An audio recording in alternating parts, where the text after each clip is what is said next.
Welcome, Jerome, to Metallarium Pages. It's a great pleasure to talk with you about the Omnific, this new upcoming album, The Law of the Augment Returns, and obviously more things related to the rock or metal in general. So we are starting by asking, when decide to work on this new second album? First of all, thank you so much for having me on. Um, for this album, we started writing back in 2021, so probably 3 years ago. So quite a long time. Yeah. Okay. And then we've just been recording since then and filming and stuff. So yeah. Okay. And why does since the beginning Omnific always present an instrumental band? Why do you decide to put the vocals in there? Or perhaps the voices not fits perfectly in your kind of music. So what kind of sense do you have to create music without voice? Well, for the concept of two bass, it just sort of it just works as is, especially with the way that Matt and Toby write their parts. Um, yeah, so we just never really felt the need that if we had a section where we wanted vocals, we could, but we haven't really found a section that, adds to the part. So yeah. But the next album might have a little bit of cheeky vocals on there. So Okay, okay. Other detail about this new album is that you mix a lot of things like degen, progressive stuff, technique. So some people say that you are a band like rock, metal, or other people say prog rock. But I think you have a lot of mixtures there. So just progressive in many ways. But how you label the band? well, personally, I would label us progressive. But genres are a hard one to be like 100% set because a lot of bands can change their genre at any point. But yeah, because we fit in a lot of different stuff, like jazz, a little bit of heavy, and a little bit of rock, and it's just a good, I guess, descriptor or descriptive word to um describe our music. So I'd say progressive metal, progressive rock. Yeah. Okay, okay. Other detail that I'm seeing showing in this, that means that I'm seeing so on this new album, is that this album has eight songs, but curiously 4 songs are released. Well, were released for this as a singles. So why do you Yeah. decide to release the half of the album before full album? And you will still do this kind of stuff, release more songs because perhaps you are doing this kind of stuff because we are living in a world just prefer singles now. Yeah, well, yeah, it's pretty much trying to keep up with the just the way that people are releasing music now, and it's working for most bands, and well, pretty much every band does a lot of singles in the lead up to an album release, and I personally think it's a good thing. It gives time for people to like find the band, discover the band, and then uh you know when an album comes out, then they can listen to everything in the full, I guess, the full concept within those singles, and then you get the full picture eventually. So just releasing a lot of singles just works in our day and age right now, and yeah, this is what we had to do. Okay, okay. Other detail about the music. So I saw that you have featured people here like Tim Warwick, Luke Taylor, Charles Butler, and Charles Bourdieu, and Karin Hertog. So why do you decide to bring these kind of features on this new album? Perhaps you, and some case the people when and a future is on the album brings other kind of texture of layer, this kind of stuff. But for you, what the motive to bring them to this album?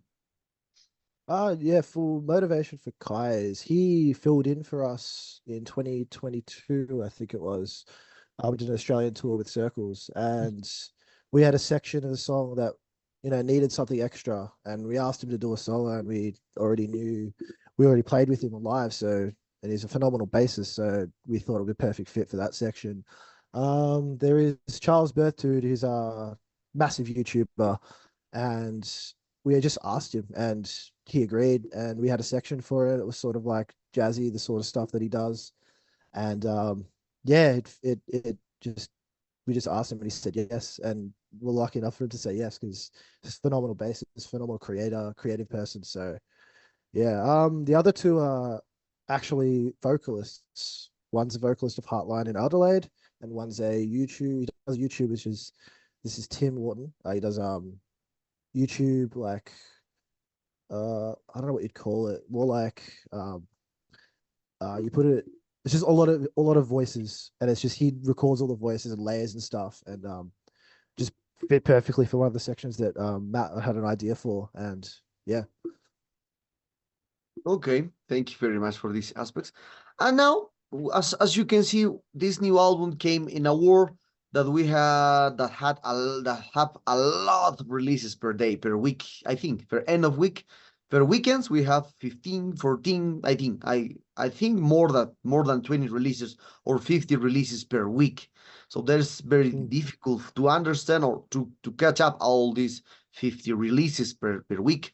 So in your words, what for you? What is special thing that this new album has compared to the lot of releases that happen these days? Uh, well, I guess our concept is, I guess, eye-catching, the two bass thing. And this album specifically has, we've just grown and grown our sound because we started out, no one sounds like us. So we started out with, just literally guessing how we want our sound to be and just literally have built it up. And I think at this point, this is the best, well, we've sounded based on our type of what we do. And yeah, I guess we stand out in that fact. Yeah. Hmm. Okay. And for you, well, talking about the special of the singles, for you, which song or songs capture the whole essence? It's very difficult this one because in a progressive band, it's very difficult to say this song is much better than the other because that is progressive. You have a lot of Yeah, textures in yeah. one song. um, so out of the singles, yeah, which one's the most? Yes. Oh, okay. I'd say I'd say Basecamp covers. Oh, actually, no, Will o' the Wisp. I'd say covers a lot of our broad style because we've got heavy, we've got a bit of sinister, and then you got a little bit of ethereal to it as well. So and it's a 7 minute song, so really there's a lot there to cover genre wise, I guess. And then yeah, I'd say that covers our more basis out of all the singles, yeah, of the Mhm. genres. Okay. And related with the promotion of this new album for the law of the upcoming returns. So what kind of plans do you have to promote this album? I saw that you will play in a lot of countries in Europe for July and August, and perhaps you will embark more here in Latin America, some gigs, who knows, US, or who knows, you are preparing right now a new album. Who knows? What kind of plans do you have in general? Oh well, yeah, we've got the Europe tour coming up in July 28th. We go as the first show, the first festival. And then we're planning an Australian tour pretty much after that. And then I think I don't know how early days the preparation is, but I think next after that is actually a Latin American tour, which would be amazing because want to go to Latin America, want to see our fans, and want to play shows there, of course. So yeah, I think hopefully that comes to fruition, and yeah, that's pretty much our plans until the end of the year. I'm pretty sure. Hmm. Okay. Yeah. Okay, thank you very much for this information. And talking about other kind of stuff, as I mentioned it, as you can see, we are living in a world that a lot of musicians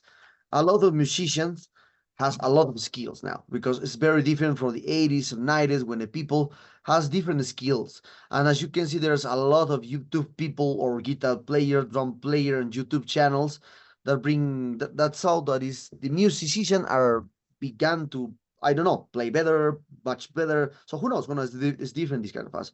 So what is your opinion about this calisthenic idea that I have for a lot of musicians that play like so much technical, so much progressive, but in some ways the essence of the music lose in some parts, because when you get much better musicians, in some way you lose the essence to bring a good song, like a catchy song. Mm.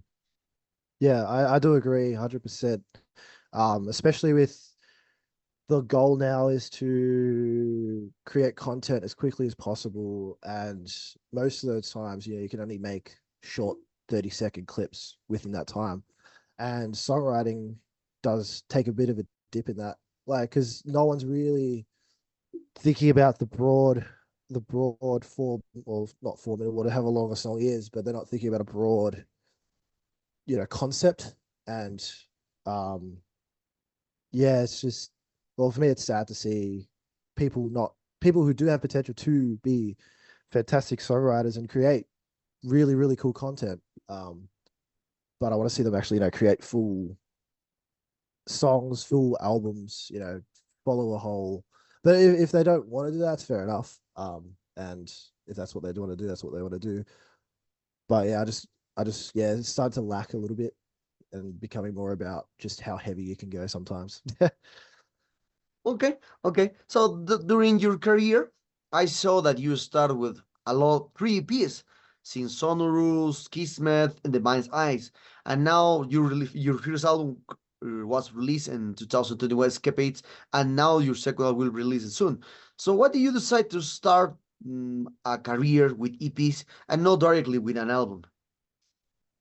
Mostly to grow our sound, to understand what our sound is for one, because um the way that we did two bass from the get-go is wasn't ever done before. So we had really nothing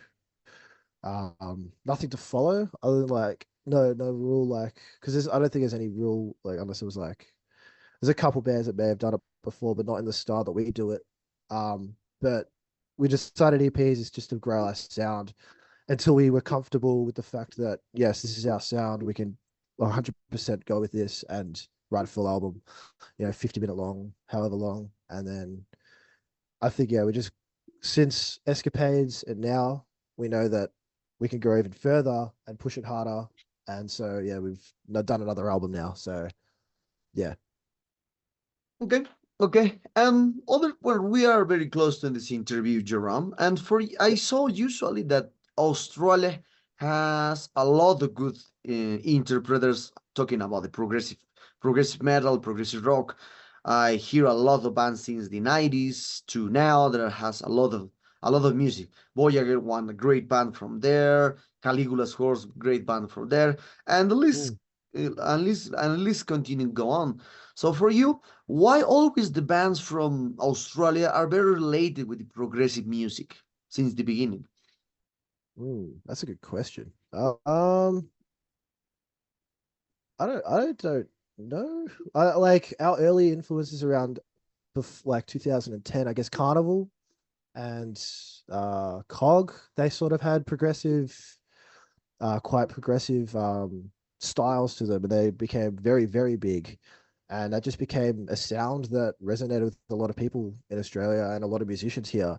And I guess that just sort of followed suit. And now a lot of people, Caligula's, started um, writing like more progressive, and yeah, and plenty, like, yeah, it's just, yeah, I'd say that sort of like homegrown progressive um element behind sort of older, like 2008, 2010 bands sort of always existed, and people just drew it out more and started to write more progressive. So Hmm. Okay, okay. mm, Well, Jerome, the sad times arrive at this interview. I hope you enjoyed this one like me.